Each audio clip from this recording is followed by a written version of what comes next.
Right. Good morning, everybody. It is just turned 10 o'clock. Forgive me. We've been meeting. On the desks in front of you is a report from Environmental Health that only came yesterday.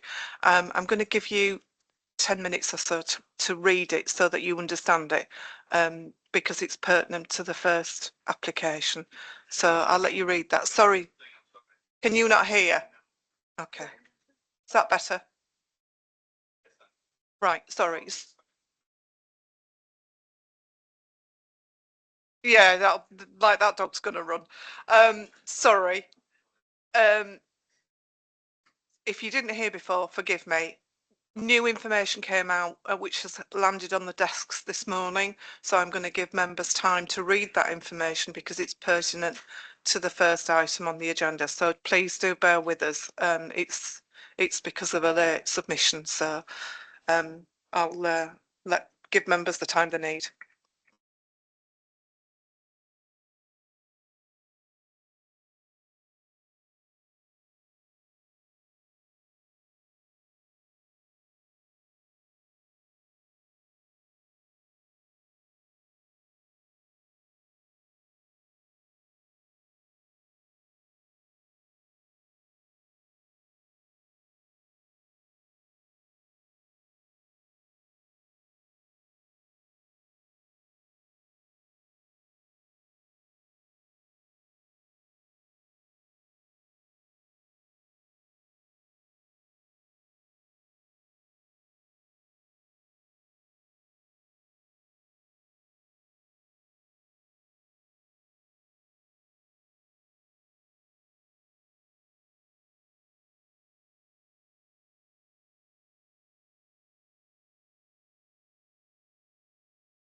Right, so good morning everybody and welcome to the Thirsk and Malton Planning Committee, Area Planning Committee meeting on the 16th of October. I'll do some brief notes. So today's meeting is being recorded and filmed and will be publicly available on the website. Please ensure that your mobile phones are switched off or on silent. Toilets are located in the corridor to your left. I've not been made aware of a fire alarm exercise this morning, so if it goes off, it's for real. And we gather in the car park at the front of the offices, please. And so that's the housekeeping items taken care of. Apologies for absence. We've got no apologies for absence, so everybody's here. Minutes from the meeting from the 18th of September. Does everybody agree those minutes? Councillor Napton. Thank you. Thank you, Councillor Andrews. I'll take it by general affirmation. You were here. Right, okay. I will take the vote for the minutes. So on that basis, can you please show if you are accepting the minutes? That's 5 of us. Any abstentions? 2 abstentions. No, that's fine. Thank you. Any declarations of interest? So I need to declare from a transparency point of view that I know the applicant for the second application. It's personal, non-prejudicial and non-pecuniary because it's in my division. So that's the relationship there. Anybody else? Councillor Baker. I believe I think other people might have had an email regarding the second application as well. Thank you. Take that as an en bloc email, which is personal, non-prejudicial, non-pecuniary, because you've been lobbied. Is that all right? Okay, thank you. And then I will move on now to the first application, and I think it's Kevin. Yes. Yeah, thank you.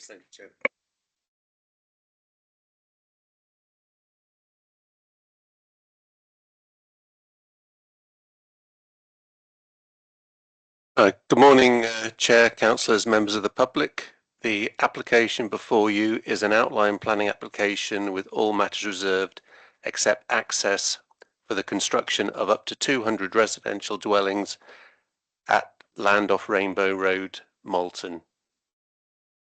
The applicant has appealed to the Planning Inspectorate against non-determination of the application. The Planning Inspectorate will now make the decision on the application. The application is therefore before the committee to seek their direction for the council's defence or approach to the appeal. Slide 2, please. First, I would quickly draw members' attentions to the late papers received after the committee agenda was finalised. In these late papers, the Local Highways Authority state no objection to the proposal subject to the conditions. However, the officer has clarified that should the applicant be unwilling to revise the emergency access as they recommend, or the applicant disagrees with aspects of the proposed conditions, the Local Highways Authority would be minded to recommend refusal. National Highways have commented that they will offer no objection at the appeal against non-determination of the planning application. Yorkshire Water has again stated that it maintains its objection to the application based on their concerns that the public foul water sewer does not have sufficient capacity available to accommodate a development of the size proposed. And finally, Environmental Health, as you will have just read, have commented that the applicant's noise impact assessment is considered inadequate. Further acoustic detail and acoustic mitigation measures are required. Next slide, please. This slide shows the application site formed from agricultural land separating Malton and Old Malton. Next slide, please. This slide shows an extract from our policies map. The green and yellow hatched areas indicate land designated as visually important undeveloped areas within which the site is located. The site is adjacent to but outside of development limits. Next slide, please. This slide shows the existing site formed from 3 agricultural fields. Next, please. And this slide shows the indicative site plan and the access and emergency access points. Access is the only matter to be determined at the outline stage. Next slide, thank you. Slide 7 shows an indicative green space master plan and the likely position of a flood attenuation pond.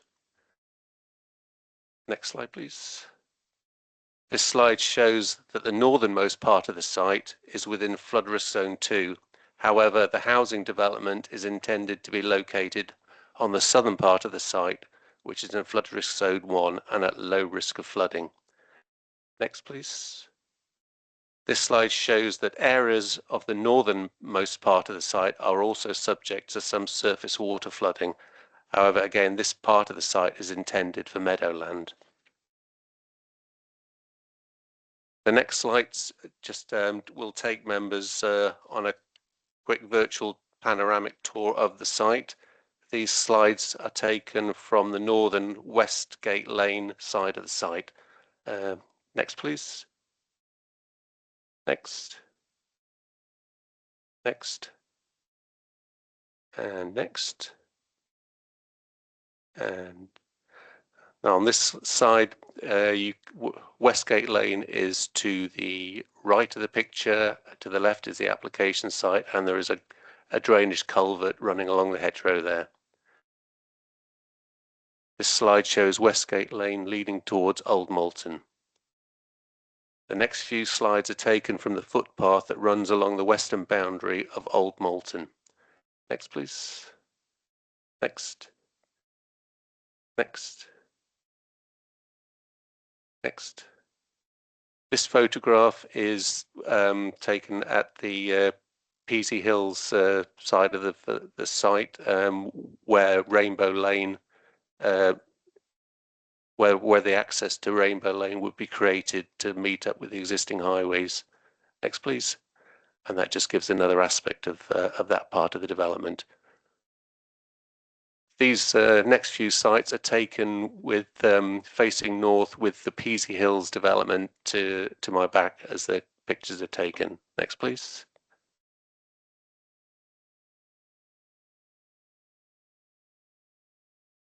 This site shows Westgate Lane as it runs past the Equine Centre.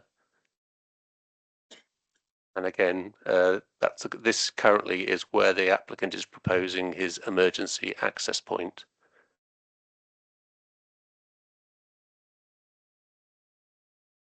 Thank you. And if you could just leave it on the green slide master plan, please.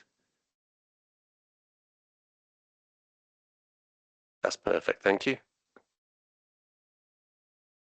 A full discussion of the proposal and the third-party comments that have been received is set out in my report. I will, however, briefly recap for the committee the key planning issues presented by the application. Firstly, the principle of the development.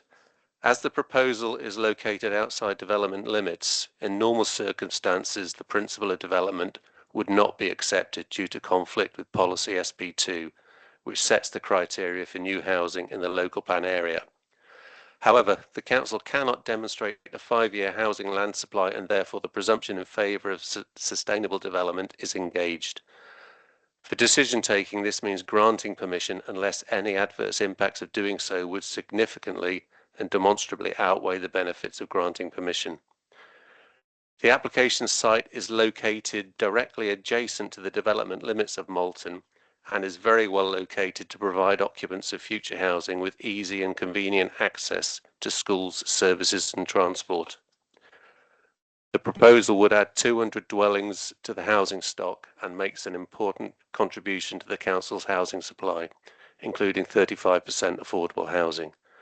As such, it is considered that the principle of the development is in accordance with the current policy. As the application is in outline with design and layout reserved matters, only general principles of amenity can be considered at this stage. With regard to the amenity of neighbouring properties, the proposal is not likely to cause significant harm. Trees along the southern boundary of the site will be removed to facilitate the development, which would affect the outlook from the rear of the existing dwellings to the south. However, this would not significantly harm the amenity of those dwellings.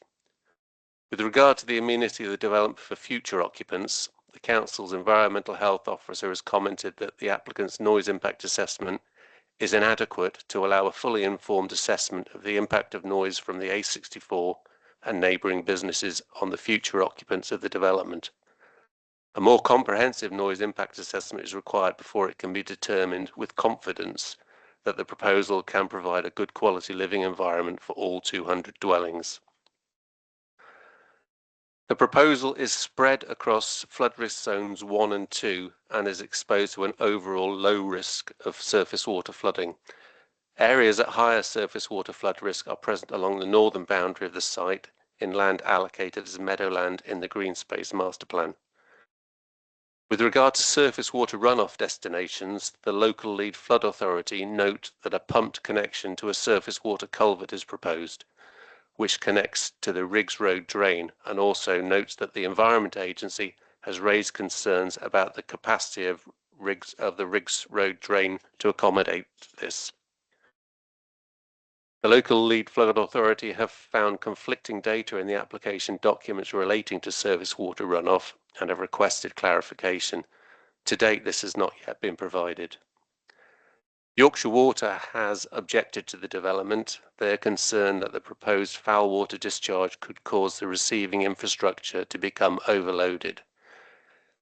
It is, however, considered that the matter could be managed by way of a condition which would restrict the occupation of any dwellings until confirmation is provided that sufficient capacity exists. With regard to highway safety, both national highways and local highways are content that the highway network can accommodate the additional traffic created by the proposal. However, the local highways officer states that highways want to ensure that the proposed emergency access is repositioned closer to the adopted section of Westgate Lane. This adjustment is considered essential not only to secure long-term access for emergency services, but also to support sustainable travel into and out of the development. Should the applicant be unwilling to revise the emergency access as recommended or disagree with aspects of the proposed conditions, the local highways authority would be minded to recommend refusal. With regard to landscape impact, the site is designated as a visually important undeveloped area. This area provides an important contribution in maintaining the visual break between Malton and Old Malton, which contributes to Old Malton's identity as a village that is distinctly separate from the neighbouring town. The site is relatively well contained and visually separate from Peasy Hills due to the nature of the surrounding topography and the layers of vegetation, which partially screen the built form in the surrounding landscape. As a consequence, the built form of Malton, although visible, does not significantly urbanise the rural and agricultural character of the site and its surrounds as it is at the moment. The proposed development, however, will bring the urban form of Malton down the hillside and towards the bridleway and public footpaths that run along Westgate Lane and past the western settlement edge of Old Malton. As a consequence, the housing development will appear prominent and in close proximity to Old Malton, creating a sense of coalescence between the two settlements. The development will also affect Old Malton Conservation Area. At present, there is a defined rural edge which separates Old Malton from the more urban centres of Malton, and the development site makes a contribution as open agricultural space which provides expansive views on the western edge of the village set within its rural context. This is an important separation and creates a visual buffer to the conservation area. Harm will be caused to the conservation area by virtue of the erosion of the green buffer on this boundary of the conservation area. However, due to the mitigations of green space proposed, the level of harm will be on the low side of less than substantial, and this is considered to be justified by the public benefit of adding 200 dwellings to the housing stock. With regard to ecology, due to the proximity of the site to the River Derwent's special area of conservation and site of special scientific interest, the applicant has provided a habitat regulations assessment. The Council's ecologist finds the assessment comprehensive and well evidenced and recommends that the Council adopts the assessment as its own and consults Natural England accordingly. This has been done. However, Natural England have not replied to their consultation, stating that as they have required the applicant to have first provided a land classification and soil assessment, which to date they have not done. In conclusion, with regard to the outstanding technical matters discussed of drainage, noise, site access and ecology, it is possible that these matters can be satisfactorily addressed between now and the appeal hearing, and these matters will be for the inspector to consider. The committee's view is sought with regard to the principle of the development and the planning balance. In the favour of the application, the site is in a very sustainable location within easy walking distance of services and frequent public transport services, and it would add a much needed 200 homes to the housing stock. Against the proposal, it will result in a significant coalescence between the settlements of Malton and Old Malton and alter the character of the visually important undeveloped area from which the site is formed. In addition, harm, although at the lower end of less than substantial, will be caused to the setting of the conservation area by virtue of erosion of the green buffer on the boundary of the conservation area. On balance, it is considered that the identified harm outweighs the benefit of adding 200 dwellings to the housing stock, and on this basis it is recommended that the committee support a recommendation to refuse the application. Thank you.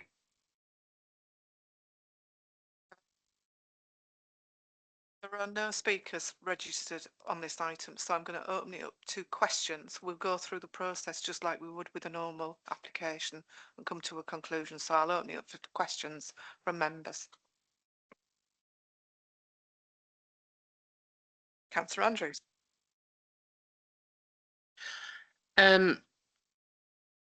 How long have environmental health had to respond to this application? The application came in the around about September 2024, as I recall. The response was received earlier this week.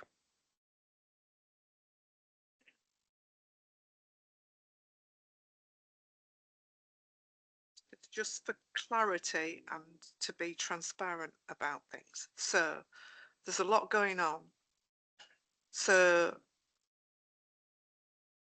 it will impact on the VIUA, but it's a minor impact on the VIUA. We will still have a buffer if it were to be accepted. There would still be a buffer of separation between Malton Town and Old Malton Village.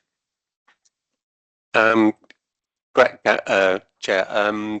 Of course, the layout and landscaping are reserved matters, but the indicative plan that's on the screen at the moment does show that the site is capable of delivering 200 homes and providing a significant green buffer between Malton and Old Malton. Next question. And it comes down to flood zone 1, flood zone 2. I'm conscious that you say in the northern side there won't be development, which is flood zone 2, but the development might be in flood zone 1. But then we've got, how are they going to attenuate some of that from what's being proposed, and the capacity issue that you've got in the culvert that the Environment Agency are objecting to? How are we going to square that circle? In the local lead flood authority are currently not content that the information provided as satisfactorily demonstrated that the increased surface water runoff, which would result from the development, would not exceed the capacity of the local network, or would be sufficiently accommodated by the flood attenuation pond that they propose. So this matter has not been resolved. We've got access, and highways have made it very clear about what that should be. Is the access into a single carriageway? Because it wants an emergency access, but I think it's single carriageway, isn't it? The emergency access is proposed onto Westgate Lane at the north west corner of the site, and yes, it is onto a single carriageway lane.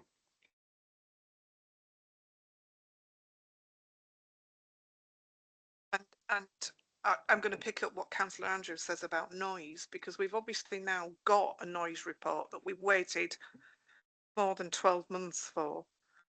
Noise is a real issue. I've experienced problems with noise personally with neighbours, and this is a real concern that we've not grasped this and sorted out what that noise is going to be.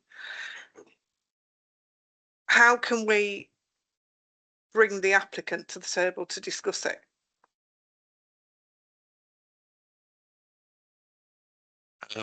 The position is because the council's environmental health officers have not in a position with the information they have from the applicant to make an fully informed assessment on the acceptability of noise on the proposal.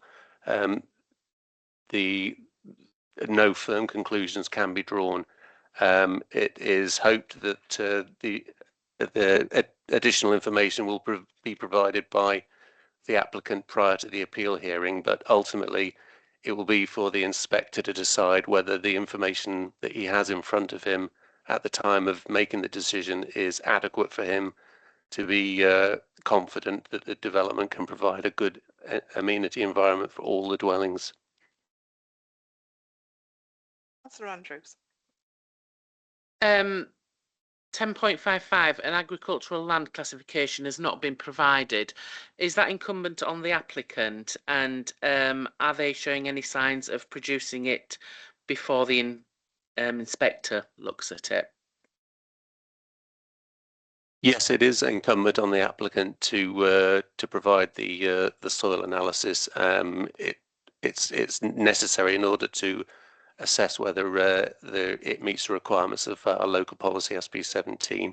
It's also been asked for by Natural England because the site exceeds 20 hectares. That triggers their consultation responsibility. The applicant has been chased on several occasions to provide the soil analysis, but to date they haven't done so. They have indicated their intention to provide it before the appeal. Councillor Donoghue-Moncrieff. I know you alluded to it, but it's our old friends Yorkshire Water and their maintaining their objection, which is out there about capacity. I know it's a controversial issue. Are we still looking at the situation here where potentially we have another case of you can build, but you can't live in it until the water is connected? It will be a similar situation to the recent appeal, where an inspector decided that a condition was sufficient to control the development, preventing occupation before the capacity exists. Have we, sorry, just to pick up on that, have we got that condition in our reasons for refusal? Well, we haven't put the Grampian condition in. Have Yorkshire Water offered a Grampian condition? I think we need to tie that up. Sorry, not a criticism, but we do need to tie that up. Councillor Byrne. Just following up on that, in 4.2, picking up on what you were saying, Caroline, that hasn't been, that isn't in the context, the body of the report. And if we put that in, are we able to put that in now before that goes to appeal? Because that is basically the most important thing that we need to put in front of the inspector. At the moment, I can't see it. Sorry that my microphone's, I don't know what's happening there. It's fine.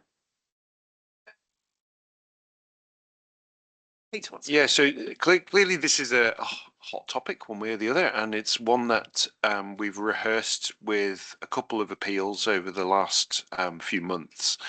The issues here today are for us to gain some understanding from members as to the direction of travel for us as officers in terms of dealing with the appeal. So if you have a particular view, no matter whether it is set out in your report or otherwise, if you have a particular view on a matter, we want to hear it. We want to understand what members' views are on those matters, and then be able to relate that appropriately to the planning inspector. Interestingly, we'd requested Yorkshire Water to attend, I think, the last appeal hearing that we dealt with, and they declined to do so. So the inspector was acting on information from ourselves, information imparted by third parties and others with regard to the implications. From our perspective, the issue is one of protection of the environment, but it's also one of delivery of housing. So we have a slightly odd scenario whereby clearly we're looking to support principles of development in some cases where we think they are in the planning balance are in favour because of the sustainability of the location. But at the same time, we're looking to protect the environment. And so we've got this odd scenario whereby in protecting the environment, we don't know when those properties are going to be delivered. So in terms of the 5-year land supply and being able to say, you know, a certain number of dwellings are going to come forward in a certain time frame, we don't know. Now that doesn't preclude us clearly from granting consents with a granting condition. It just gives us a state of uncertainty in terms of their delivery dates. Councillor White.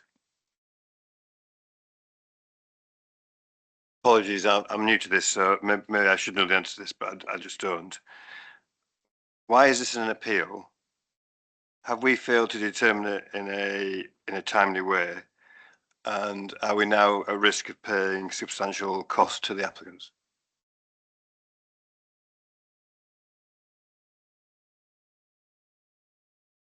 I'll provide some of that answer. So this is a non-determination appeal. So this is a matter where the council has not determined the matter within the statutory timeframes, and therefore the applicant is at liberty to appeal the decision. Clearly, from the presentation that's been set out today, there are a number of areas where we consider the applicant not to have fulfilled their requirements in terms of the submission. So there are gaps in the submission from that point of view. Unfortunately, we have this scenario whereby one of the gaps, at least in terms of noise, has only been highlighted very late in the day, which still is a matter for the applicant to consider in terms of addressing that with the planning inspectorate. Normally, in those situations, I would be going the other way and seeking costs from the applicant. Clearly, that would be inappropriate where that request is so late in the day. The technical issues that have been raised are onerous. They need addressing prior to determination, in my view. Clearly, the inspector can take a number of views. He could say that there simply isn't enough information for him to determine, or for them, excuse me, to determine the matter. They could take a view that there is sufficient information and that they can address it by way of condition. So it would depend upon the level of risk on each of those determining matters as to which direction the inspector takes. My view, and we're not wishing to put legal words into anyone's mouths, but my view is that the information that we have in front of us at this juncture still wouldn't be able to determine the application in a positive way because we don't have sufficient information. Clearly, we could have taken a view early doors that in the absence of that information, we could have refused planning permission, partly because of the issues around 5-year land supply. We didn't seek to do that. We sought to address the issues with the applicant and to seek that additional information. Councillor Donahue-McCreef. we've made a lot of reference to housing delivery, and I suppose the question for me is, how do you define housing delivery? Because if you build a house and it cannot be inhabited, is that a house delivered, or is it just a complete, I mean, this is just a farce. I'm sorry, but this is what we're talking about here, that you potentially build something, but it can't be lived in anyway. That's not housing delivery, that's just being a busy fool. I'm sorry, but ticking boxes. yeah, yeah. And you know, my understanding, the purpose of housing delivery is that somebody actually gets to live in it at some point. Yeah, and it is habitable. But what we're now saying is we'll just put in lots of rules, and we'll then claim we've built houses, and then we'll have lots of. This is. That's what. Is there actually a technical definition of when a house is delivered, just for this type of purposes? It would need to be able to be occupied in order for it to count on our numbers. The issue, I think, and again, we've heard in previous discussions on this same matter, the issue from that perspective is that Yorkshire Water are obliged to make connections. It is their job to do that. The difficulty for Yorkshire Water, not wishing to carry out a defence of their situation here, but the difficulty for Yorkshire Water is sites like this are not planned for. So they don't know that they're in the, pardon the pun, pipeline. Clearly, the idea is that we have a local plan which sets out how many houses, where they're going to be, and then Yorkshire Water, plan for that appropriately in order to deliver the correct infrastructure at the right time. There is clearly an argument here that says, well, they don't seem to have capacity for any houses, let alone those that are now being proposed through the planning system. As I say, the only defence here is that this site has not been planned for. And so they're saying, look, I know when we were looking at Pickering, the Middleton Road site and the thank you, Malton Road site, clearly they were two different types of issue because one was allocated and one was not. And we had a different response. So there is a balance to that game. What we don't know, and what I can't say to you today, is that notwithstanding the issues of the Yorkshire Water plans for new development, I don't know when the wastewater treatment plant in Malton will be at a level of improvement in order to address the question of delivery of 200 houses on this site. Councillor Baker. Sorry, Chair, as we've started discussing Yorkshire Water, can I declare an interest? Son works for Yorkshire Water. Sorry. Sorry. Right. Any more questions? Because I'm going to throw it open to debate if there are no more questions. I'm going to come to Lindsay first because it's your division. So it's right that you kick the debate off, Lindsay, because it's you. Thank you very much. Can you hear me? Sorry, I'm not quite sure if I can hear. Okay, so thank you very much for raising all those questions, because obviously you understand that this is a hugely important issue in Malton and Old Malton. The late papers are hugely important because they seem to me to raise even more concerns. Malton has recently had a huge, hundreds and hundreds of new houses, very welcomed, very much needed, but has put all services, infrastructure and sewage systems under pressure. At the moment, this is seen in the community as an opportunist type of development because, as our officers are telling us, this has not been planned for. No one knows Malton and Old Malton better than myself. And as you all know, Malton and Old Malton is historic, it's beautiful and very, very old. Infrastructure and the water services have not been brought up to date as should. So we are still dealing with very, very old infrastructure. We need to take into consideration St Mary's our conservation area, our conservation officer is very worried about the harm that it will have on this actual building and the related buildings. And we have to take this seriously. Malton Town Council has raised huge concerns and is putting up a defence for this, that they don't think that this meets the full criteria. But the main concern that you really need to consider is the sewerage, the infrastructure. And now the new document that has been handed to you this morning, very late in my opinion, about the suitability of this building.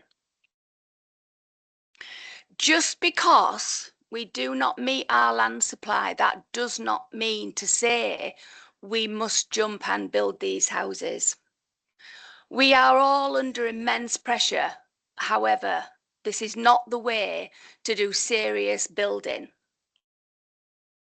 I did allude to 4.2 in our officer's report, and I do think that it actually fails to identify our main issues of the sewerage capacity. And I personally think that that needs to be added and must be added because, as you said, we've got to stick up for ourselves and we need to stick up for Malton and Old Malton. Lindsay, can I ask you what you want to add? Is that the Grampian conditions you want to add in there or not? If I could come to that at Okay, the end, all that right. would be great. Thank you. So our sewerage treatment capacity in Malton, as identified by Yorkshire Water, cannot cope. They have already identified this, so we must put this so that the officer, our officers can actually defend this because it's not actually in that document at the moment. We need to agree the wording on that. But if this had come to this committee and we were not being forced to go down this route, we would have not passed this because we have not got all the relevant information. We would have said we're deferring it, we're going back, we're going back, we're going back. We would have not, I would have hoped, we would have not have granted approval. So the facts are, Councillor, that the sewerage cannot cope for this development. They are the absolute facts. We have got spillage into the River Derwent at the moment. So what will happen? Butcher Corner, and I don't want to publicise this because it's not nice, is known for its smell because of the sewerage system. So that would only impact even more at the traffic lights, Butcher Corner. Our officers said, and quite rightly, that they're not sure about the sewerage upgrade. It's been identified by Yorkshire Water, so I think that that's really important we put this in, that Yorkshire Water have identified that it needs upgrading. But their plan is for 7 to 10 years, not for next 12 months. This is a long time project. We have a duty of care to residents in Old Malton and Malton. As I've said, this application is not fit. We have not got all the facts. Don't feel that you're going to be bullied into making this decision because we haven't got the land supply. We haven't got the facts, councillors. We haven't got the facts. We need the facts in front of us. So I urge you to go with our officers. We will not be supporting this. We will put up strong defence. We will add that about the sewerage. And just to conclude this, if this had come to you prior to being railroaded by the applicants, you would have not passed it because you haven't got the information. I urge you not to recommend that we move ahead and build 200 more houses, that we go with our office and we strongly defend it. Thank you. I so move.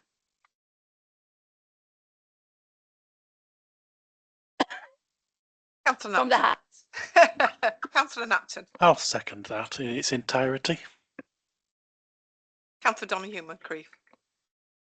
Thank you, Chair. I think, as we were told at the beginning of the meeting, yes, in theory there's a presumption of favour depending on whether or not there's a balance. And it strikes me there seems to be so many issues in which we have inadequate information, and that those points, the noise really concerns me. It hasn't been addressed. That is a serious issue for building any dwelling, as particularly as close to a major route in that situation. The other issues have been raised. I think highways have objected. I mean, there was a long list at the beginning, and I think all of those I would be going on as reasons not to go with this. Not comfortable as well with losing that buffer zone, even if it's only partially. It seems to me I'm not, given that it was put in there for a reason. And I suppose, and I take Lindsay's point, it is not that Malton and Norton has not taken a lot of housing or not gone through a lot of development. So it is not a place you could say, well, it has supplied an awful lot of new housing and probably has done the heavy lifting in the Rydale area's local plan over the last few years. So if I can understand local frustration to find that other sites are now being dropped in after you've already built what's been built. And I think they do have a genuine grievance on that point. On the issue of, and I think this is why I raised the issue about water supply and everything else, I do think we need to push back on this concept, because an approval that is not habitable, where conditions that means you cannot inhabit the house, is not delivering housing. And we cannot be, the challenge does need to go back to the planning inspector that this is not a logical way of doing this, because all you're going to do is end up with a myriad now of planning approvals on unapproved sites, and we saw many of them, then this is going to stack up and stack up. Even as much as I am not a great fan of Yorkshire Water, even I can see their perspective is going to be, I've got the sites coming forward that were planned for, but they can't control when they come forward for connection. Some of these sites may well turn up before the ones that are allocated and want connection. Where do you actually connect and how do you actually do it? It actually makes a bad situation worse, because how do you address a problem if you don't actually know where these sites are, because you don't know where they are in the pipeline? And so I do think this challenge needs to go back, because this isn't going to deliver housing. It's just going to make the situation actually more difficult to deliver housing, and it may even slow down allocated sites as a result. And I do think we need to push that back. I think I want it's a shame. They should have turned up to that last appeal. They need to turn up to this next appeal, because there's got to be something that is logical here, because it will look like in paper that we are achieving something, and the reality is going to be, we'll sit here in 10 years' time, never be going, that site was that site. It's not going to happen. I mean, and that's the reality. At the end of the day, you can't. Conditions can't engineer things, unfortunately. And at the moment, this approach will be counterproductive in the end. And so it doesn't matter what the planning system says. If they cannot connect, they won't connect. So we don't actually achieve anything here. And at the same time, we'll be allocating new sites as well. So I do feel that this does need a much heavier pushback, because it is not a logical or sensible way forward, and it doesn't achieve the objective that the planning inspector thinks it does. Thank you. So I support the refusal.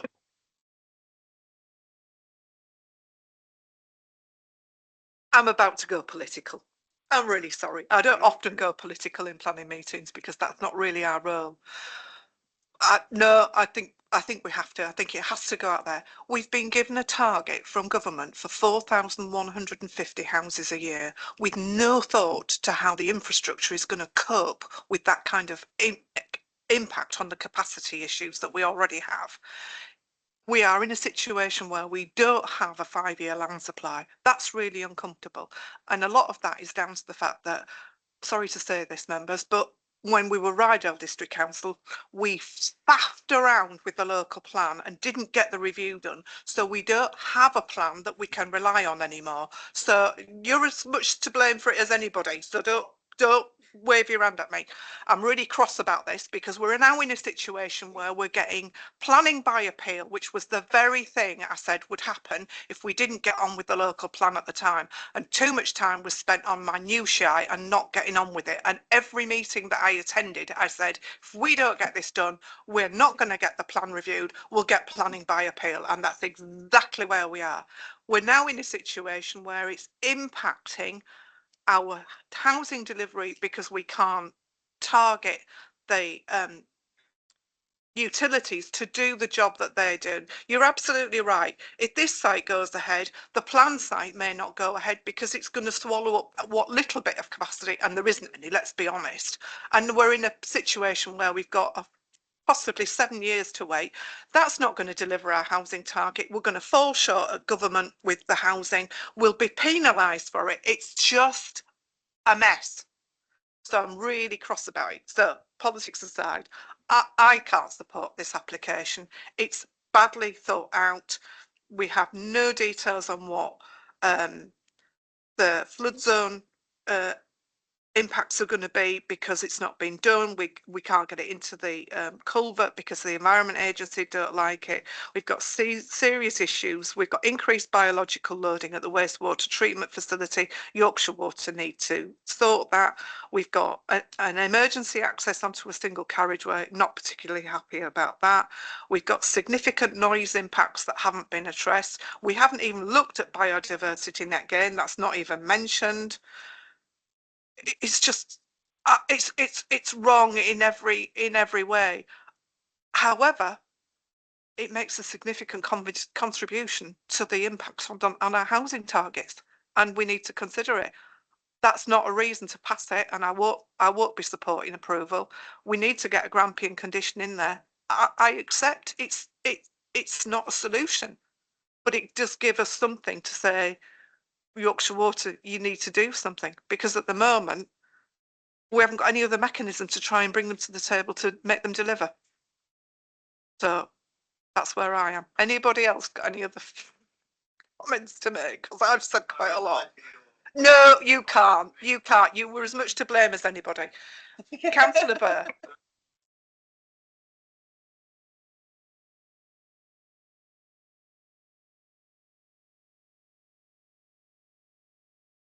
I didn't say we were interfering. It said it was too slow. We faffed about.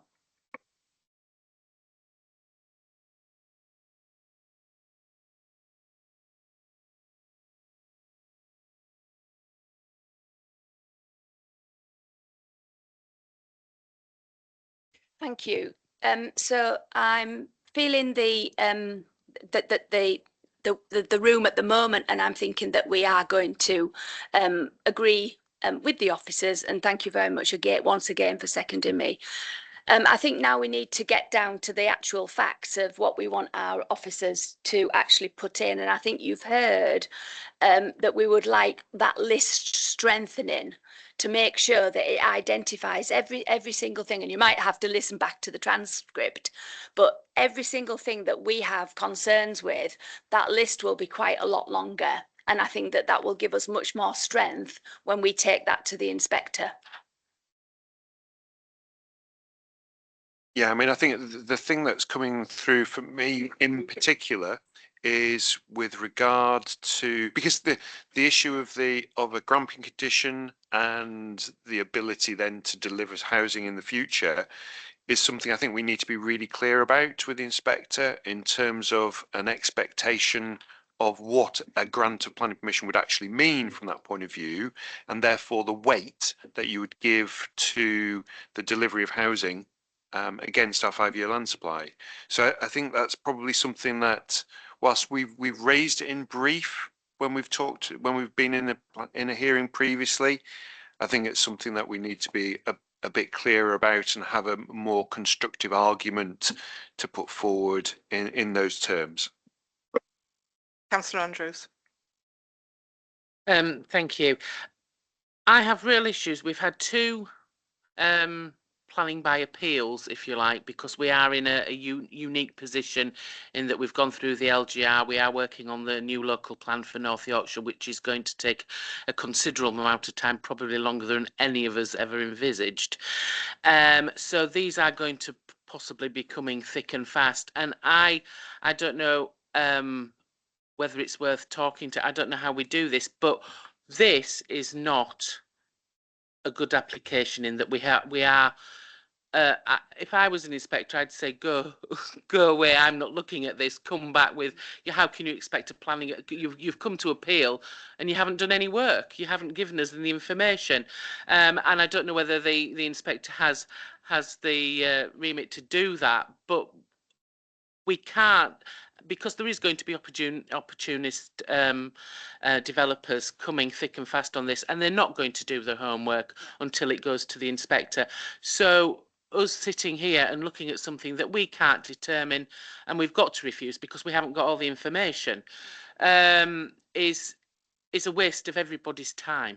And there should be some sort of slap on the wrist or something to say, well, we're not going to look at it either. Do it properly. And that's just what I want to, on the record, add to this meeting. Councillor Baker. I don't know whether it should be done. I think it should be done here, but I was going to bring it up at the end anyway.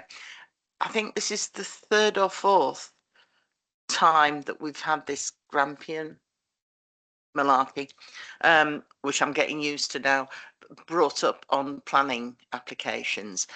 Is there some way that we can say to the inspector that there's a cumulative effect coming in here?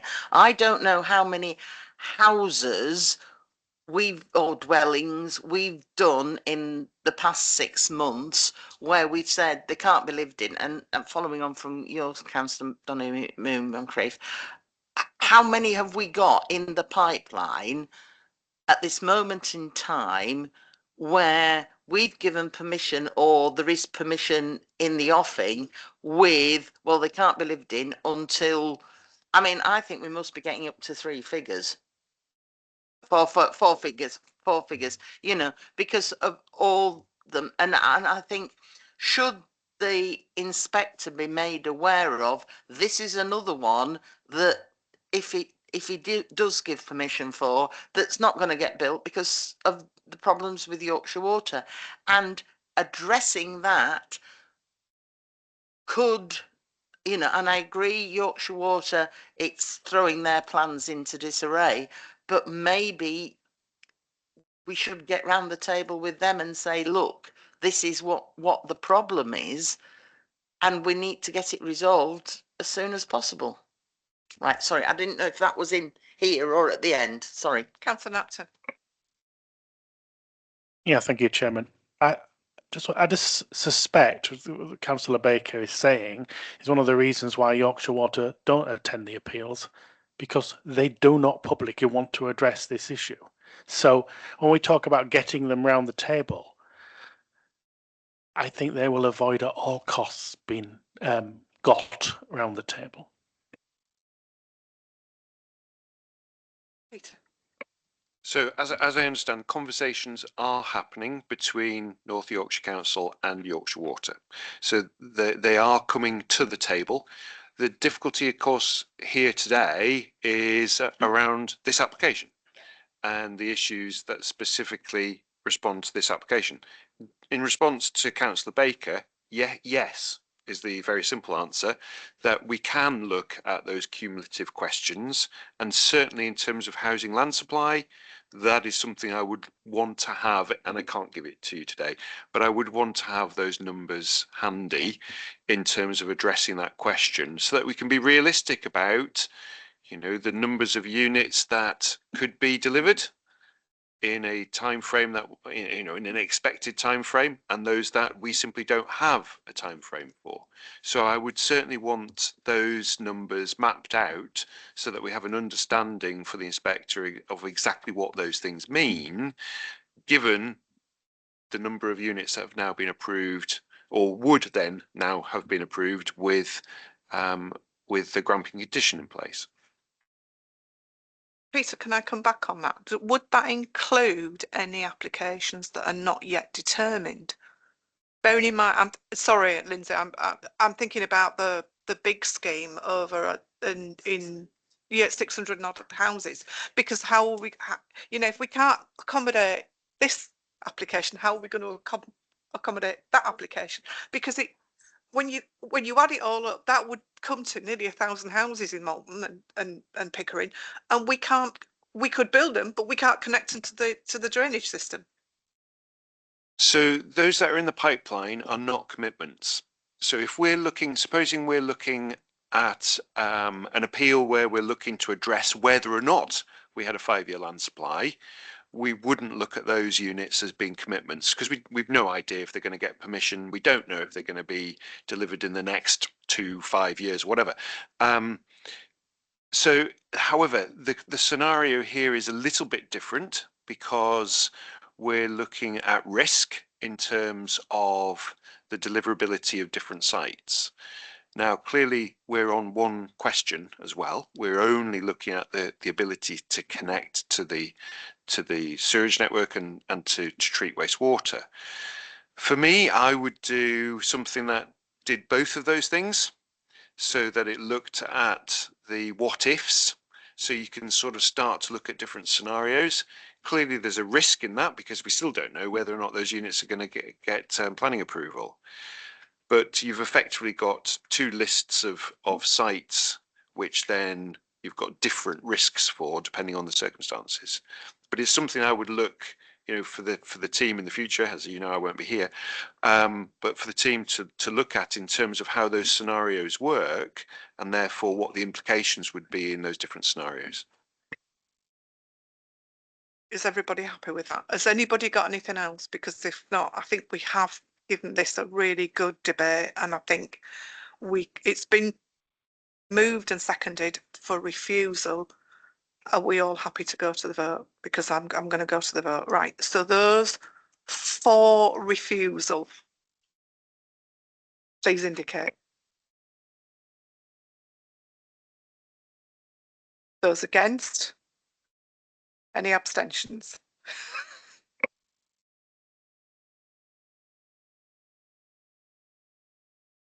Committee would have been refused, that it would be 6 against and 1 abstention. And I think you probably got enough now to pick everything up. Can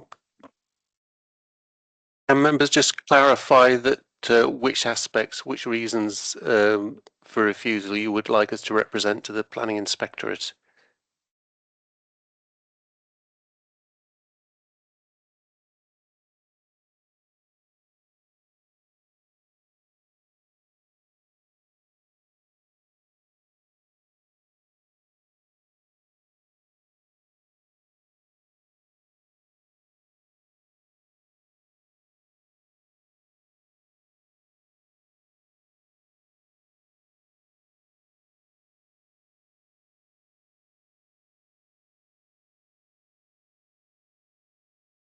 With regard to the impact on the visually important undeveloped area, would that also be a matter for refusal?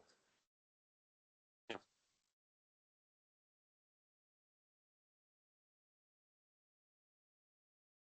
think I've captured the long list, so I'm quite happy that we've got that in hand.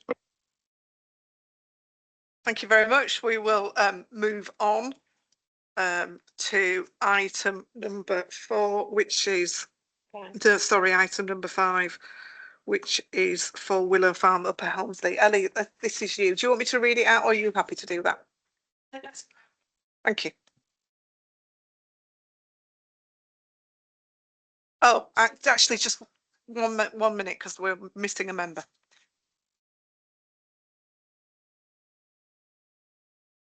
Yeah. Lack of capacity to cope with the biological loading at the wastewater treatment.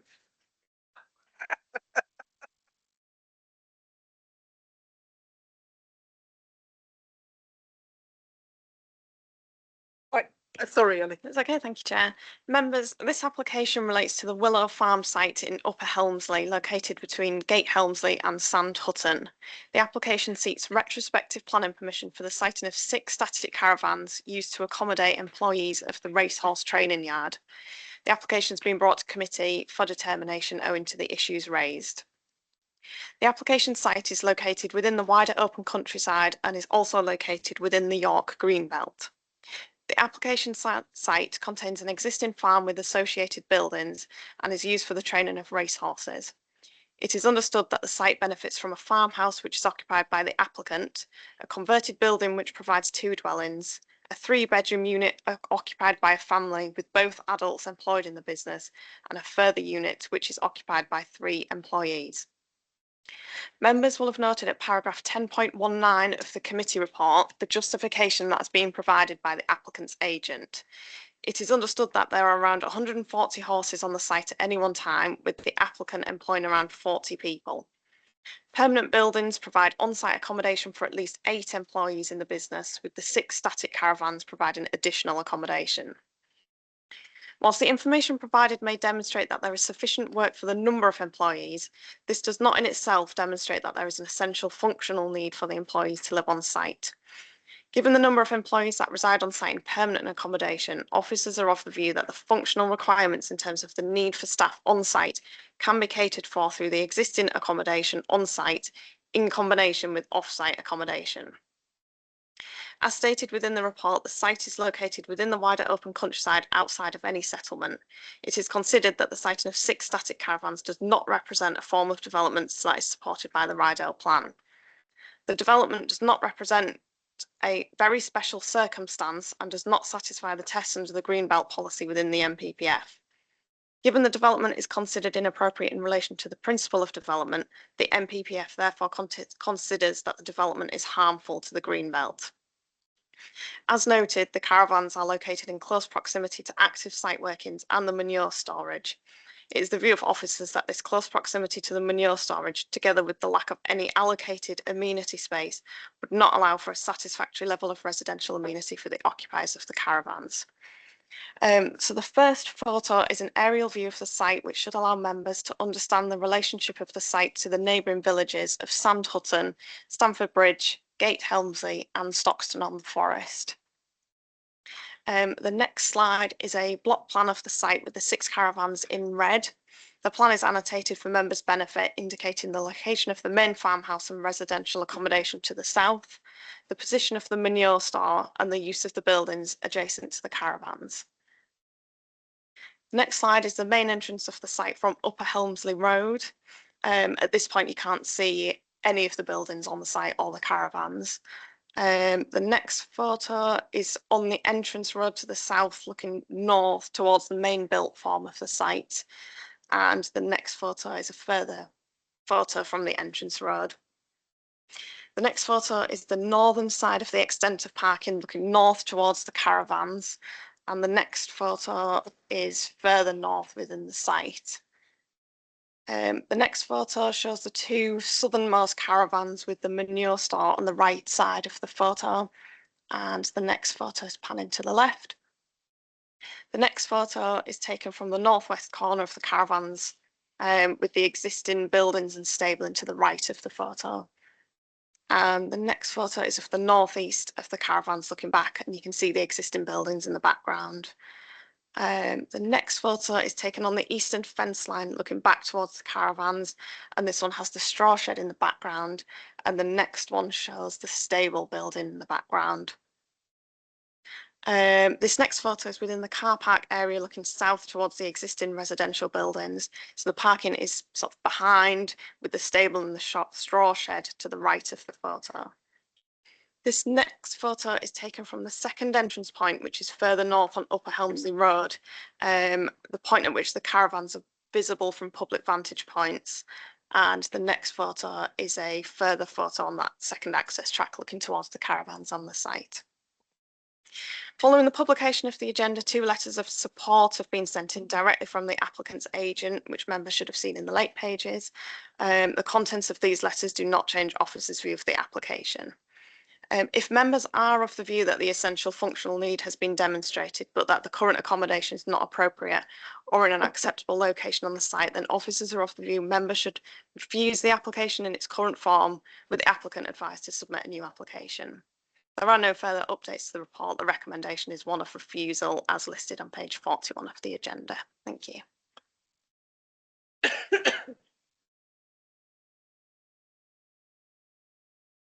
I'll open it up for questions. Oh, there's a speaker. Beg your pardon. Sorry. Mr. O'Meara, do you want to come forward to the table and chair? It's the green button on the keypad in front of you to put the microphone on, and you've got 5 minutes, Mr. O'Meara.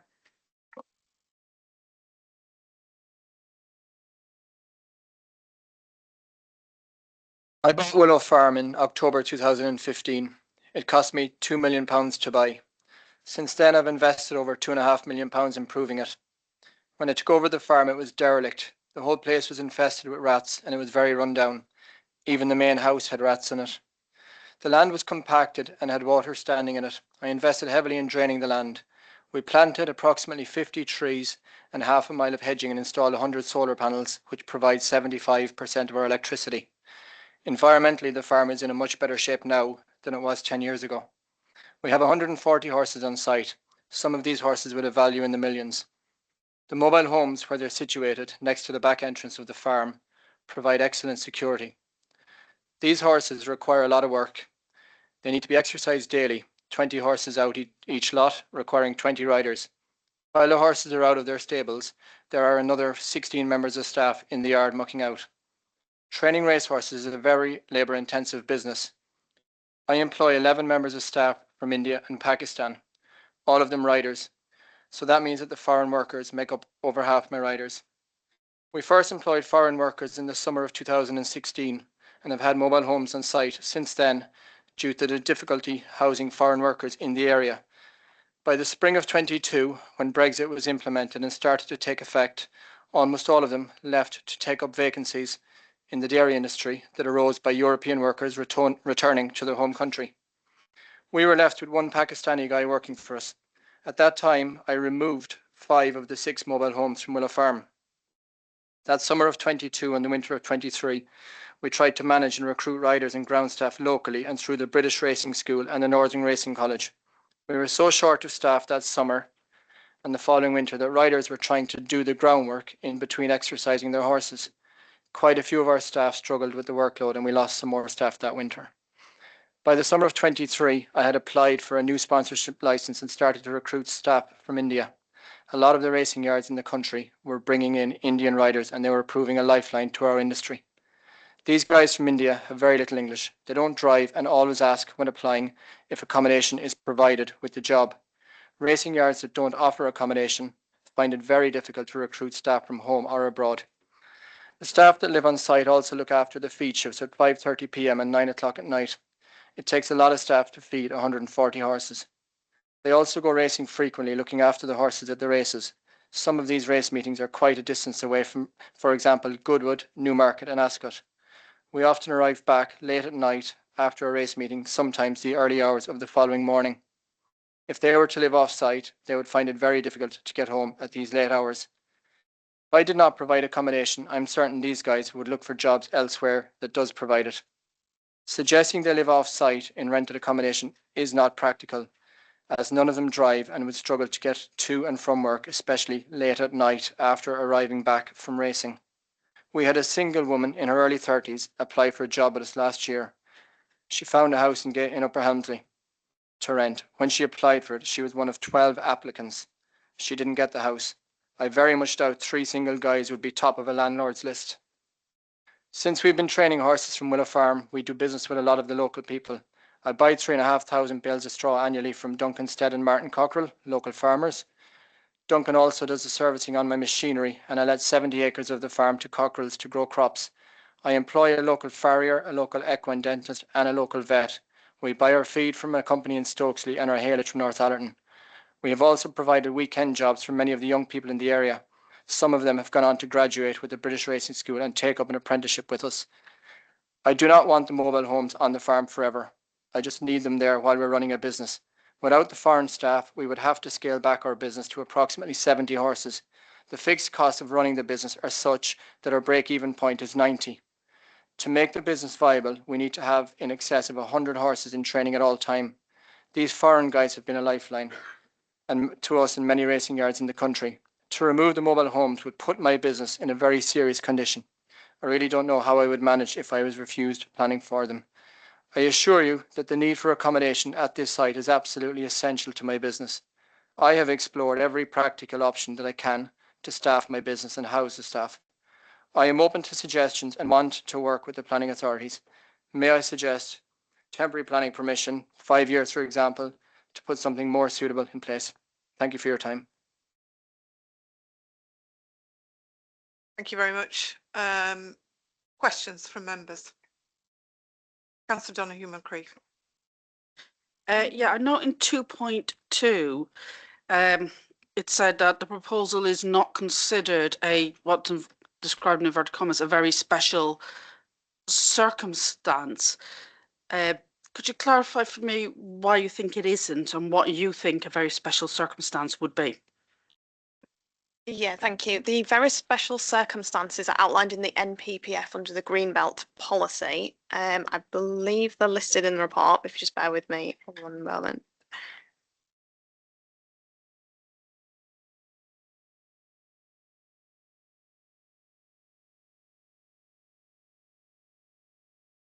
Uh, 10.13 is the 5 purposes of the Greenbelt.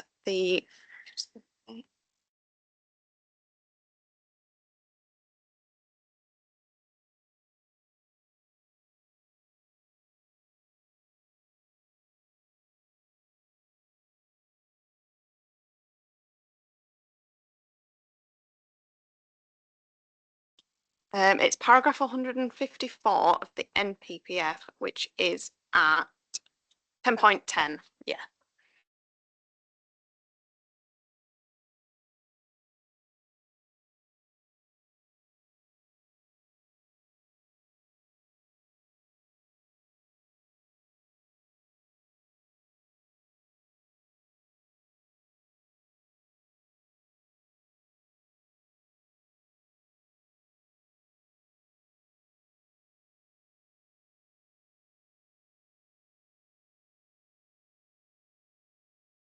Does that answer your question, Councillor Donoghue Moncrief, or do you want some more specific? I probably want more specific in this because this clearly is a unique case, and I appreciate it makes it actually a bit more difficult, but it is important. I think given what's been described to us today, I think we do need to at least be clear about it. And there's just another additional question I just learned. Has any consideration been put in for screening the static caravans so that it would actually ameliorate that visual impact while allowing the stables to function? I just wonder, is there a way around this rather than just flat out refusal? Yeah, in relation to the landscaping, none has been put forward, but there was a mention in the statement submitted by the applicant's agent that they would consider putting landscaping in if that would mitigate concerns. In relation to your other query, the very special circumstances are listed. The provision of workers' accommodation for the equestrian industry is not listed within that section of the NPPF, and the view of officers is that it also doesn't comply with SP 1, 2 or 21 of the Rydale plan in relation to workers' accommodation either. Councillor Baker. The third reason for refusal is that they are sited next to the manure store. If the manure store was moved, that would do away with that reason for refusal. So, like my colleague asked about siting of putting trees in to mitigate that, if the applicant relocated his manure store, that would do away with that reason for refusal, yes? You good? Yeah. If I may. So I think the risk here, we've got an application before us to determine. Yeah. We as officers need to understand if members aren't supportive of the, let's put it this way, outright refusal, we need to understand whether or not or which principles you're happy with. So if, for instance, you're happy that there is an essential need for housing, then that's clearly something we can work with. If you are happy with the principle of the essential need and the principle of, we'll call it temporary accommodation, but still not happy with the proposals as are set out before you today, then my view would be you should still refuse planning permission, but we would then go back to work with the applicant. It's likely it would be a slightly different site arrangement. As you say, there are matters there in terms of the proximity of the manure store, the layout of the site, potentially additional land take beyond the red line boundary, which might then involve landscaping, tree planting, fencing, what have you. From my perspective, it becomes a different application. It's not appropriate, in my view, for this committee to effectively design that by committee. Yeah. So if you have particular issues that you consider could be addressed in a further application, then that's clearly something that we can seek to go back as officers and seek to address that with the applicant. Bearing in mind in this situation, we've got a fairly onerous potential outcomes from our discussions today in terms of any future enforcement matters. I'll leave that there for the moment. Councillor White. Yeah, again, this is probably a question because I'm a new kid to the block. Rather than us refusing it, wouldn't it be better for us to encourage the applicant to withdraw it? Because then if we refuse it, that puts restrictions on what can be put forward in the future, doesn't it?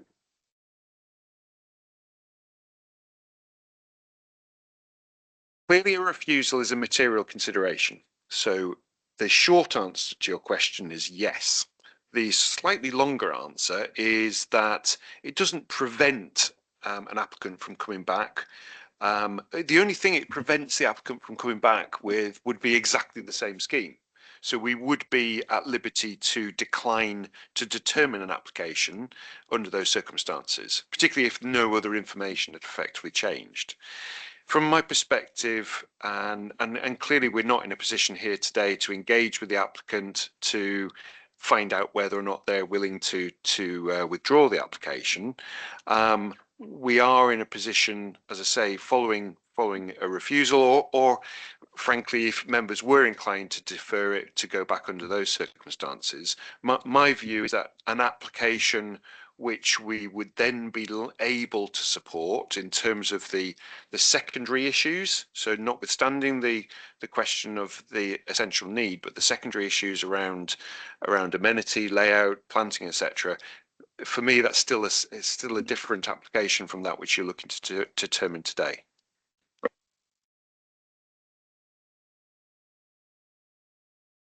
Any other questions? I know. Yes, Councillor Baker. If in the meantime, if we refuse it and then the applicant puts in another application, are these mobile homes still there until we determine and say, or if we refuse it today, does he have to remove them, or can you understand what I'm trying to say? Yes, I am. So this matter is a question. You should almost consider this not to be retrospective from that point of view, in my view, that you are looking to determine the application on its merits. So you're assessing the application against local plan and the MPPF and coming to a conclusion on that basis. Clearly, I did mention that there are implications following a determination if this was to be refused.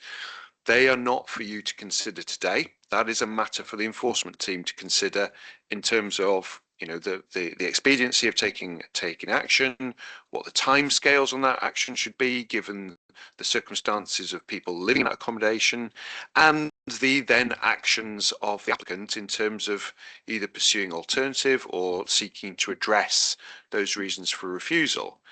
So So clearly in that discussion with the enforcement team, we would be looking to advise what the conversation had been here today in terms of the likely actions then that took place, and also in terms of the future actions of the applicant in terms of addressing those issues.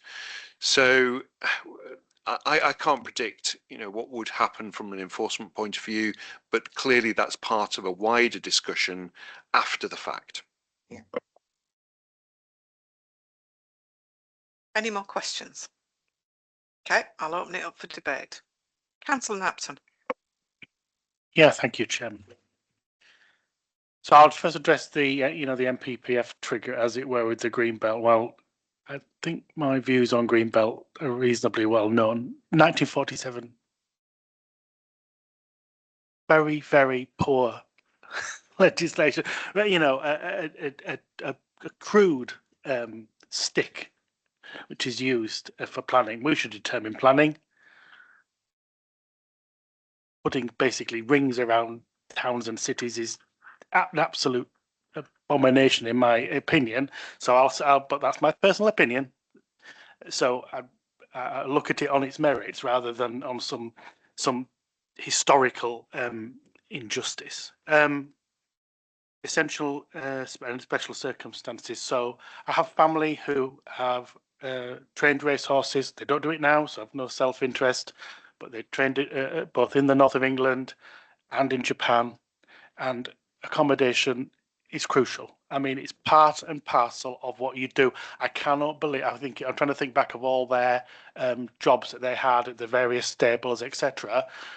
And I think it was only at the very end of their training careers that they managed, and it's not a well-paid industry particularly, managed to purchase their own home, and now they have their own home and they do other jobs because their bones couldn't take it anymore. So I think that's very much, as the applicant said, part and parcel of what is an expectation. I think that when you're looking at the type of workers that Mr. O'Meara is now able to recruit, and obviously in the past, 20 years ago, 30 years ago, it may have been different, but now when we're looking abroad, expecting somebody to come from abroad, Pakistan or wherever, who can't drive or whatever, and having an expectation that they're going to go out into the market and obtain a rental property, as Mr. O'Meara says, with a list of 12, 15, 20, and we all know how difficult it is for people to get rented property, how strict landlords are, rightfully so, but how difficult it is. You're up against many people when you try and get that property. So effectively, it's not going to happen. So in my opinion, we must be business friendly. We need to support our local businesses. We need to support our racing community, and we need to ensure that these stables are successful because they as Mr. O'Meara illustrated, how many other things he buys into in the area. So I think Mr. O'Meara has offered 5 years. I think that's completely appropriate. I understand, I think that's very, very reasonable. I would be wholeheartedly support keeping these perhaps on a 5-year basis, or not, or not with the 5-year clause in. I would be happy with that as well, because I think it's appropriate accommodation for this sort of thing, and I would wish to support the application.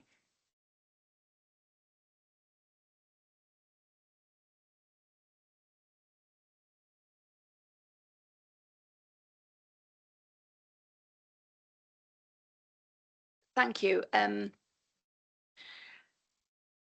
I feel quite torn really, because I've been brought up in the industry. I don't have to declare any interest, etc. But I know a little bit about it, and the racing industry has survived, but it's working in very, very different areas nowadays to when my grandfather and father were in the industry. Times have changed, and I do agree with our officers 100%, but then 100%, I want to support the survival of the business and this industry. And I think in Malton and Norton, you know, we have a massive racing infrastructure family, and you know, they're having to turn to completely different ways of working, and we are noticing that accommodation has never been so critical to these particular stables really continuing with their business. I do want that us to have good dialogue with the applicant, and I think our officer has said that we need to come to some kind of agreement where we need to say we're not really that happy with what you've got, but we understand how it's evolved, but we want something to work with the officers that we can have. So I'm not really sure what my colleague was suggesting when he approved it, because I sort of wanted a hybrid of that, because I wanted to either defer this so we can have some discussions, or we have the 1 year that this business can operate and get its head round with our officers and come back with a different plan that we can agree, because it's not really what we want in our open countryside. But yeah, I would have imagined that this was done because of the need, not to say, look, you know, I'm not going to follow procedures. This is what happens, and I'm not saying that retrospective, you know, we all sit here and say we hate retrospective, but sometimes that happens. So my stance on this is to have a new application come forward, but we have a year that what is on the table continues, so that the business is saved, the applicant can think about how we can sort this out. We have met our policies and we will get what we need in the end, but we have worked with the business, and the business has at least a year to understand. So I don't know whether I'm saying I need to defer it. I'm really sorry. Neither do I. To defer it and work to have a new application coming forward. And could the officers help me out here, please? I'll try. Sorry.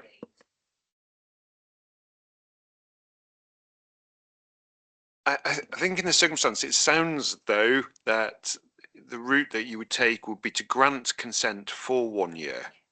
So on the basis of exactly what you see there today, on the assumption that a discussion then take place with regard to more appropriate accommodation. So what I'm reading from that is that you accept the essential need in this location for the business, but that the accommodation that's now set out on site isn't appropriate in terms of the matters that have been raised in the report, in terms of the amenity of those units. Thank you, and I'm really sorry, but obviously you're the one who has to defend our decisions, etc. So yes, I'm more than happy with that, because what we've done is, you know, the report is quite right, and I do say that it is quite right, but it would probably have a detrimental effect on the business. So I think we've just got to meet halfway there. So that is what I would recommend. Thank you. Councillor Donahue McCree. Yeah, I think I've sort of, I'm open-minded as to what the resolution today, so I will try and find a positive way forward on this. So I'm not going to come out with a specific recommendation. Let's just find something we can all coalesce around. I mean, I'm satisfied that there is a very special circumstance here, and it is genuine. And I don't think the argument, while we're arguing, as we spent the previous part of this meeting about housing supply, to then say, send all your staff in and let them start trying to use what is already a very restricted rental market, I don't think is a particularly intelligent thing for this council to do. So I suppose the question is where we may have to go through a series of votes to find out where the consensus is to try and get this thing. But I think I want an outcome that recognises the needs of this business. I don't want to make a business unviable, because I don't feel, even looking at the photographs, I didn't feel it was so horrendous or so dreadful that it warrants outright refusal. And yeah, I just don't think it even gets close to that threshold. Councillor Napton. Thank you, Chairman. I don't see a problem with us doing it on that, like Councillor Burr says. You know, I think probably a year's too little. I feel, and maybe Mr. O'Meara was saying about 5 years. Maybe if we said 3 years, that would give him time to get his ducks in a row and try and work out how he's going to build some more suitable accommodation or whatever. Oh, yeah, it seems quite quick to, you know, given my knowledge of how, you know, if you're deciding you're going to build something or change the structures, it seems a little bit short maybe. So my pitch would be maybe something in between. Councillor White. Hi. So if we give permission for something for a shortened period of time, does the fact that it's already there mean that the applicant could come back and just say, I want to extend, and because it's already there, he has a much stronger case for it continuing? So by giving somebody a restricted time planning permission, do we effectively de facto give them a permanent solution? Not clearly, you can ask for an extension, but is there an assumption in planning law and precedent that he would get one? No. And it's a good question. Clearly, we've got a development which, and I suppose the issue here is the reason for the time constrained condition. So if we're setting that out, that we're basically saying that whilst we want to protect the business and provide accommodation for the business and accept the essential need for accommodation, we consider that the existing site is not appropriate in terms of its impacts, and therefore would allow a short-term period for permission for that to be addressed. So I think it's more a matter of the content of the reason for the condition in order to protect the council's position. Councillor Baker. I think someone sort of proposed some. I think Lindsay's proposed a sort of, but it. So I would be prepared to second it. I need to speak. I'm really sorry. All right, okay. This is in my division. So, and I also have some knowledge, having worked in the equestrian world for nearly 50 years. So, so I have a retired racehorse. So, and I know the requirements of a retired racehorse are infinitely more than a cob that you might hack out once a week. These are extremely highly strung, expensive animals. When it goes wrong big time. And whilst I accept there are 8 people on site, having had a previous horse colic, it took 4 of us and 2 vets. So you're quickly in a situation where you might not have enough staff, because if they're away racing, you might not have enough staff on site to deal with an issue. So I accept in principle there is a need for staff to be on site. 140 horses is a lot. Feeding up will take you a long time if you don't have the requisite number of staff to get through it. They also all kick off, because if one's getting fed, the other one wants to know why he's not getting fed. So there's all sorts of issues around looking after these really expensive, highly strung animals. I accept the principle that the caravans are not acceptable in the open countryside and not acceptable, even on the fringes of the Greenbelt. We all have different reasons for it. Is, however, Greenbelt, so I accept that that's an issue. I accept that this is a huge business. It brings in a lot of economic benefits to the whole area. I also accept that accommodation in and around Stamford Bridge, Gate Hansley, Sandhutton, Claxton, they are really expensive properties. So if I say to you the property for me, next door to me, has just sold for £1.2 million. It's got 6 bedrooms. That's not within the gift of anybody, and there is very little really letting accommodation. The buses, there is no bus service to this spot. The nearest you would get is Gate Hansley, where you would have to walk. So there are all sorts of reasons why I think the accommodation is necessary, but I think it's got to be better accommodation. However, don't think it's this committee's job to design it for the applicant. I think the applicant's got to come back with a proper set of proposals, and it should be a new application. So we've had a suggestion that we give 5 years and a suggestion we give 1 year.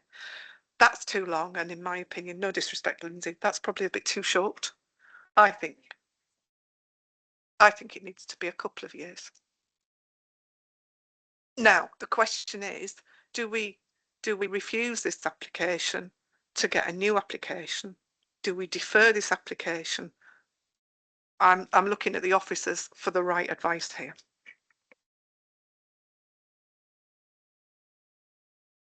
The advice is set out in the committee report. So I mean, you've got a number of different scenarios here. It's for members to come to a conclusion as to which direction we think we should go. I mean, as I set out previously, my view was that in any circumstance, whether we conclude that there is an essential need and therefore an application is likely to be supported for a particular solution, it's not this application. So my view would remain that the route would be to refuse this application, notwithstanding what others have said in terms of whether we meet that threshold, with a view to the submission of a new scheme. Now, there is nothing in my view to stop, or there's no particular legal problem with the idea of a temporary consent, which would then provide time for the applicant to come back with a different or improved solution, and therefore an application on that basis. I don't think there's a problem with that per se. It wouldn't be my preferred option. If I put forward a view that we gave a 2-year temporary consent with a view to a new application coming in, that's, whilst it's not ideal, it's not unacceptable either. I think I'd like to propose that then. Is that an amendment to Lindsay's? So it's not an amendment, isn't it? I don't know whether Lindsay will accept the amendment or not. I'm just saying my proposal would be to allow 2 years rather than 5 or 1. I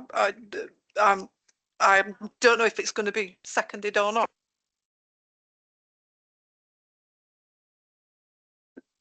I mean, I put that out there because I wanted to see what the reaction was, because we want to save this. This is the whole idea. Yeah. But we must acknowledge that our officers are right. They are whatever we say. So 2 years is acceptable. I will accept that. It's been moved and seconded. Job done. I'll second the amendment. There you go. Is that formally done then? So let's be clear, we're saying a 2-year temporary approval, but the situation must be improved on. And it's up to the applicant to work with the officers to make that. Councillor Napton. Yeah, so I mean, I will support that. I would have gone further, but we've talked about it and we've come to a, so I'm happy to support that as well, Chairman. Good idea. Good call. Right. So it needs to be minded to approve that because we've got no conditions, and it would allow our officers to then work on the conditions. Accept that. That's the advice from our monitoring officer, which is why she's here. Good advice. All right, thanks. Anybody else? Councillor Andrews. I'm fine to go to the vote. But can I speak after about something else? If you, to add on, yeah, thank you. Right, it has been moved and seconded for a minded to approve temporary permission of 2 years. So I will put it to the vote. Those for, please indicate. Unanimous. Okay, thank you very much. And I'll let officers work on conditions, etc. Just to flag up that obviously this area is very reliant on race horses, etc., stables, and I think for the local plan we need to be mindful that this sort of thing might come up a lot more. I know the MPPF is well, I don't want to say the MPPF word in front of Councillor Acton, but Greenbelt you can't say in front of them.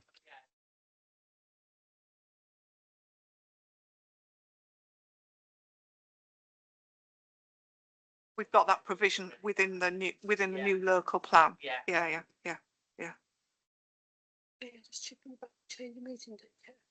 Oh yeah, just remind everybody of that. Councillors, I don't know if you no, you don't know if the chair and the vice chair have agreed that the meeting of the committee in January be moved from the 15th to the 22nd of January. I need everybody's agreement to get the monitoring office permission. Yeah. Is that okay? That's the one I sent the email about. Yeah, that's okay with everybody then. Site visit. Yeah. We'll sort that. Thank you, councillors.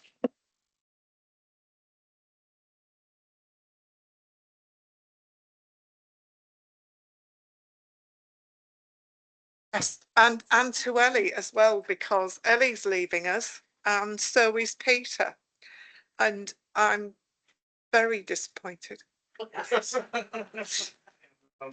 Very disappointed. More than a little bit disappointed. But thank you for your support. Thank you for all your help. Thank you for all your work. Much appreciated. I wish you all the very best. All the very best in your future endeavours. I've no doubt we'll see you again. I'm not so sure we'll see Ellie because I'm not sure where she's going. Oh, we will. Well, we will. We will. Oh, okay. But perhaps from the other side.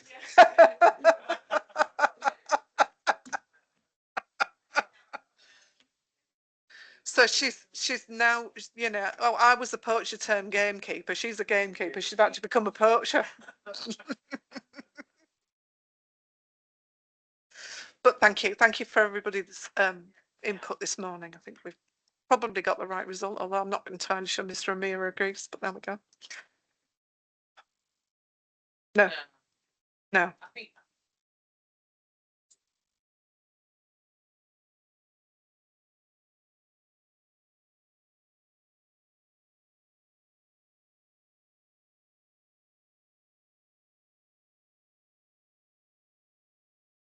The meeting's closed, isn't it? Yeah.